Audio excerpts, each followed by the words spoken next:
Olá!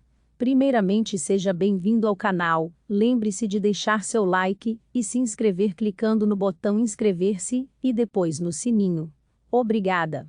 Conforme apontam os dados da Organização Mundial da Saúde, OMS, o tabaco é responsável pela morte de mais de 8 milhões de pessoas por ano, das quais 7 milhões são resultado direto do uso do produto, enquanto cerca de 1,2 milhão é o resultado de não fumantes expostos ao fumo passivo das substâncias através da fumaça expelida.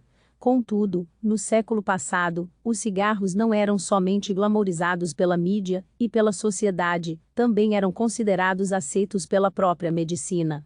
Entre as décadas de 1930 e 1940, os anúncios de cigarros se aproveitaram da autoridade dos médicos para afirmar que fumar um cigarro poderia melhorar, por exemplo, uma irritação na garganta. Naquela época, a medicina ainda não havia encontrado uma ligação consistente entre tabagismo e câncer de pulmão, por isso os órgãos regulamentadores patrocinavam esse tipo de marketing. Vendendo morte, você sempre pode confiar na qualidade do Kraven A. Eles são super gentis para sua garganta. Fonte: Fime Arte America Reprodução. Nos anos 40, a taxa de morte por câncer de pulmão e seus diagnósticos aumentaram de maneira exponencial, passando a assustar as pessoas.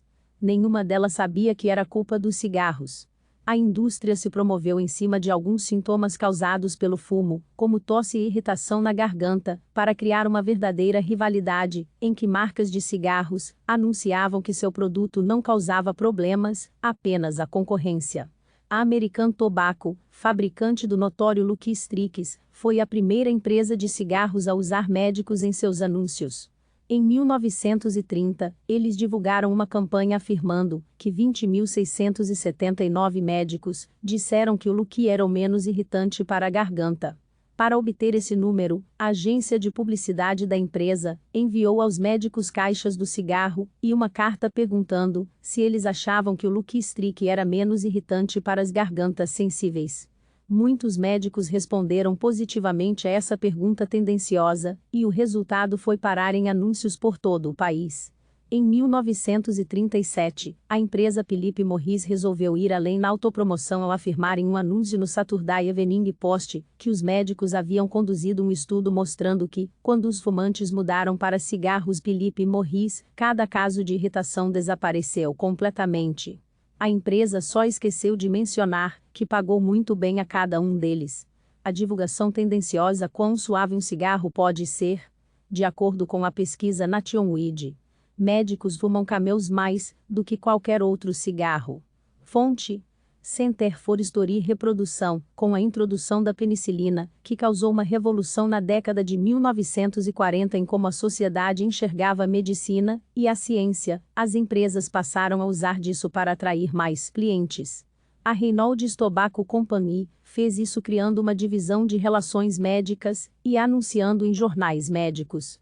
Ela passou a pagar pela pesquisa e depois a citá-la em seus anúncios, bem como a Philip Morris.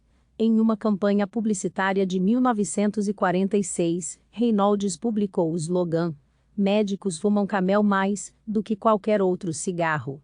Foi só em meados da década de 1950 que as empresas tiveram que confrontar, com boas evidências, que seus produtos causavam câncer de pulmão. A partir desse momento, a estratégia de marketing mudou rapidamente. Em 1954, as empresas lançaram uma declaração franca para os fumantes, em que argumentavam que a pesquisa que mostrava uma ligação entre o câncer e o fumo era alarmante, mas não conclusiva. Portanto, a indústria estava formando um comitê de pesquisa para apurar o assunto. Logo após isso, os anúncios pararam de apresentar declarações médicas, porque o público já não se convencia mais. Além disso, os próprios profissionais aos poucos estavam se manifestando contra o cigarro, até que em 1964 foi publicado o relatório do US Surgeon General determinando que fumar causa câncer de pulmão, laringe e bronquite crônica. Mesmo assim, as empresas seguiram dizendo, através dos comitês de pesquisa que formaram, que ainda havia muita controvérsia sobre aquele tipo de conclusão. Isso durou, de fato, até 1998, quando o Instituto do Tabaco e o Comitê para a Pesquisa do Tabaco foram diluídos em um acordo de ação judicial. Atualmente, é exigido por lei que os malefícios do produto sejam impressos na embalagem. Você gostou deste vídeo? Então comente na seção de comentários abaixo. Lembre-se de se inscrever no canal, compartilhar e deixar seu like. Muito obrigada. Até logo!